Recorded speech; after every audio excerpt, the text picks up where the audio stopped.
जब कोई इकोनॉमी में कंटिन्यूस प्राइस राइज होता है उस सिचुएशन को हम क्या कहते हैं? इन्फ्लेशन। इस पे हमने कॉन्सेप्ट्स पढ़ाएंगे, सबको सिखाएंगे। मैं ऑलरेडी एक वीडियो दे रखा है, अगर अभी तक आपने नहीं देखा है उस वीडियो को तो उसका लिंक आपको डिस्क्रिप्शन में मिल जाएगा। तो बेसिकली इन्फ्लेशन में क्या होता है, जो रुपीस का वैल्यू है, जो मनी का वैल्यू है वो घट जाता है, परचेजिंग पावर कम हो जाता है मनी का।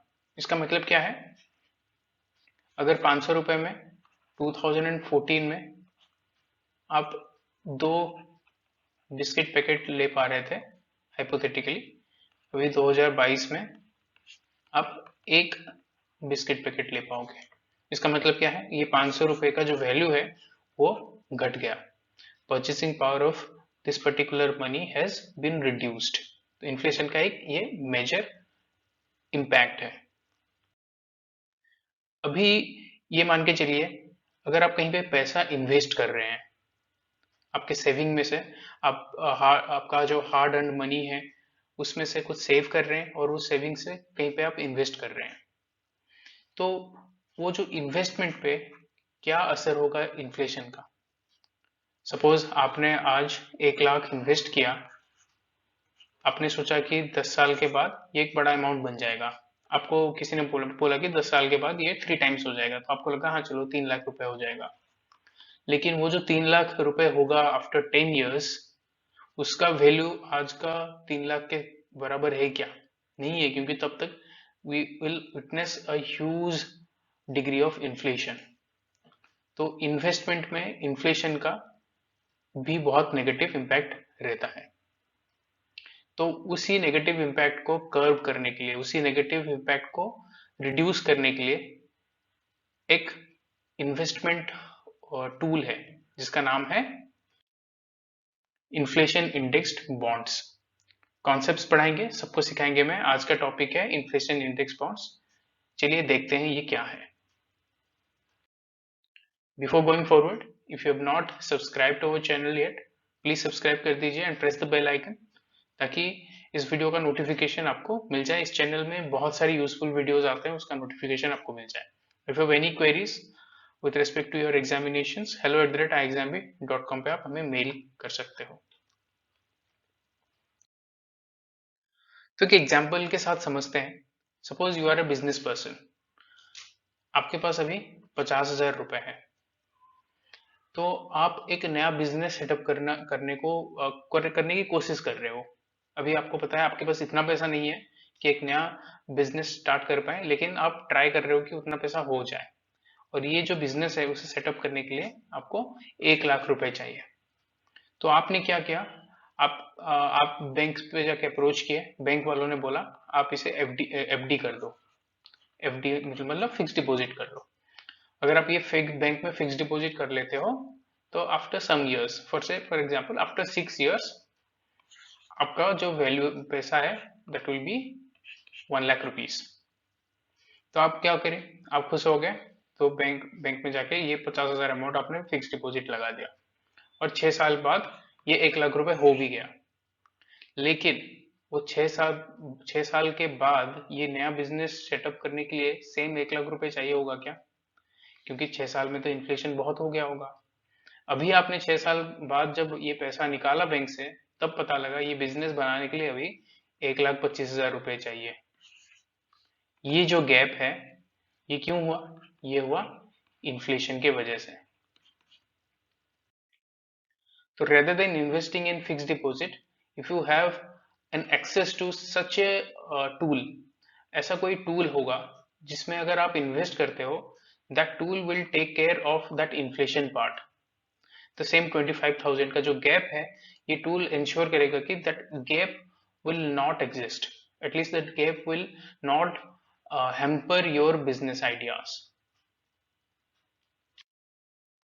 When the principal amount of a bond is indexed to inflation, it means it is linked to inflation. It is called inflation indexed bond. Indexed to inflation means the principal amount rises or falls with the rate of inflation. जैसे हमने देखा 50,000 का आप investment कर रहे हो, ये जो प्रिंसिपल अमाउंट है, ये जो प्रिंसिपल अमाउंट है वो बढ़ेगा घटेगा किस हिसाब से? इन्फ्लेशन के हिसाब से। अगर इन्फ्लेशन है तो इंक्रीज होगा, अगर डिफ्लेशन है वो आपका प्रिंसिपल अमाउंट भी घट जाएगा। उस हिसाब से it is linked to inflation. Regardless of the amount of inflation in the economy, the investor is guaranteed a continuous return. चाहे कितना भी इन्फ्लेशन हो जाए इकोनॉमी में, इट डजेंट मैटर। वो 1 लाख की जगह का बिजनेस का जो टोटल एक्सपेंडिचर है वो शायद 1.5 लाख बन जाए, 1.25 हमने एग्जाम्पल में देखा था, चाहे वो 1.5 लाख बन जाए या 2 लाख बन जाए, जितना भी इन्फ्लेशन इकोनॉमी में क्यों ना हो, inflation indexed bond will take care of you. तो आपने सिंपली क्या किया, अपने 50,000 को सिंपली इन्फ्लेशन इंडेक्स बॉन्ड में लगा दिया। तो इसमें क्या हो रहा है, इन्फ्लेशन के हिसाब से आपका जो फाइनल आउटपुट आएगा वो आ जाएगा 1.25 लाख, ताकि आप वो बिजनेस, जो बिजनेस आप प्लान किए हो उसको सेटअप कर पाओ। मतलब यहाँ पे हम देख रहे हैं, अगर हम फिक्स डिपॉजिट कर रहे हैं तो क्या हो रहा है, जो मनी का वैल्यू है, जो हमने पहली स्लाइड में देखा था, जो परचेसिंग पावर ऑफ मनी है वो इन्फ्लेशन के साथ घटता है।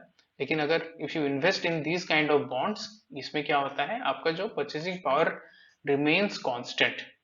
बहुत सिंपल लॉजिक है, इसमें कोई बड़ा सा लॉजिक नहीं है, कोई रॉकेट साइंस नहीं है, बहुत सिंपल है। तो अभी इंडिया में इसका हिस्ट्री एक बार देख लेते हैं। हमें पता है कि 2008 में हमारा क्राइसिस शुरू हुआ था, इकोनॉमिक क्राइसिस। तो 2008 से लेके 13 तक लोगों ने क्या किया, जहां पे भी इन्वेस्ट कर रहे थे, कोई भी बॉन्ड में इन्वेस्ट कर रहे थे, कहीं भी इन्वेस्ट कर रहे थे, उसमें तब तो आपको पता होगा 8 से 13 में हैवी इन्फ्लेशन था। उसके वजह से क्या हुआ, लोगों का जो रिटर्न आ रहा था वो इतना सिग्निफिकेंट नहीं बन रहा था। जैसे हमने सेम एग्जांपल में देखा, 50,000 1 लाख बन जा रहा है, लेकिन जब 1 लाख का जो वैल्यू है वो बहुत घट रहा है। तो लोगों ने क्या किया, rather than investing in any kind of bonds, और चाहे बैंक में भी रखें, उसके अलावा उन्होंने क्या किया, वो सारा पैसा गोल्ड में इन्वेस्ट करने लग गए। क्योंकि पता है इन्फ्लेशन हो रहा है, इसका प्राइस भी बढ़ रहा है, लेट्स इन्वेस्ट इन गोल्ड। हमें पता है जब कोई इकोनॉमी में बहुत ज्यादा हम गोल्ड इंपोर्ट करने लगते हैं, करंट अकाउंट डेफिसिट इंक्रीज होता है, तो ओवरऑल इकोनॉमी का हेल्थ भी गिर जाता है।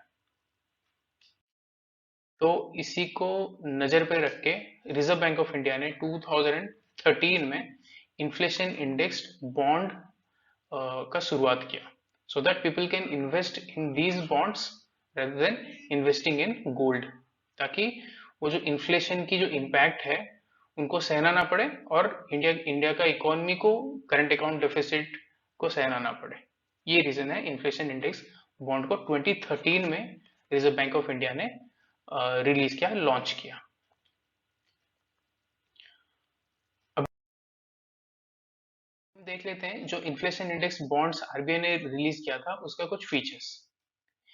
यहाँ पे आप देख सकते हो, coupons will be paid on half yearly basis and the fixed coupon rate will be paid on an adjusted principal. जैसे हमने देखा, आपका जो सपोज आपने 1 लाख इन्वेस्ट किया, चाहे आप 5 ईयर्स 5 ईयर्स हो गए आपका, चाहे कितना भी इन्फ्लेशन आ गया, तो ये जो आपका प्रिंसिपल अमाउंट है वो इन्फ्लेशन के हिसाब से बढ़ता जाएगा। सपोज ये 5 साल में 10% इन्फ्लेशन हो गया, तो आपका ये जो प्रिंसिपल अमाउंट है 1.1 लाख हो जाएगा।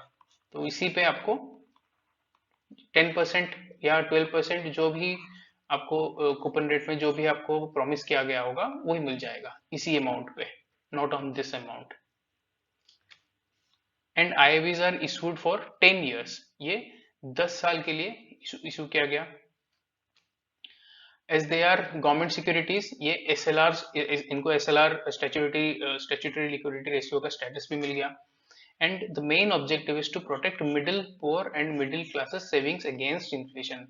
हमने देख लिया कि कैसे इन्फ्लेशन के अगेंस्ट में ये सेव कर रहा है। The minimum amount of investment is rupees 5,000. Maximum limit was rupees 10 lakh per annum for individual investors and 25 lakh per annum for institutions. यहाँ पे और एक चीज हमें समझना होगा, जब 2013 में ये रिलीज हुआ था तब आरबीआई जो होलसेल प्राइस इंडेक्स है, जो WPI है, उसको इन्फ्लेशन को काउंट करने के लिए WPI को यूज कर रहा था। तो ऑब्वियसली ये जो इन्फ्लेशन इंडेक्स बॉन्ड होगा वो WPI के साथ लिंक किया गया था। बट अगर आज के डेट में आरबीआई फिर से इन्फ्लेशन इंडेक्स बॉन्ड मतलब मार्केट में लाती है, तो आपको पता होगा इसमें अभी सीपीआई को काउंट किया जाता है, सीपीओ को कंसीडर किया जाता है। तो सीपीआई को बेस करके ही इन्फ्लेशन इंडेक्स बॉन्ड बनाया जाएगा। तो आई होप ये वीडियो आपको अच्छा लगा होगा। अच्छा लगे तो please like this video, share this video with your friends, subscribe to our channel and press the bell, ताकि ऐसे ही बहुत ही इंपॉर्टेंट एंड यूजफुल वीडियोस हम जब भी लाएं उसकी नोटिफिकेशंस आपको मिल जाए। इसी कॉन्सेप्ट पे लिंक करके कुछ क्वेश्चंस आपके लिए है, नीचे एक लिंक है, वहां पे जाके आप वो क्वेश्चंस को अटेम्प्ट कर सकते हो, ताकि आपको पता लगे ये जो कॉन्सेप्ट्स हमने आपको पढ़ाया आप कितना सीख पाए। If you have not subscribed to our channel, please subscribe and press the bell. Have a good day.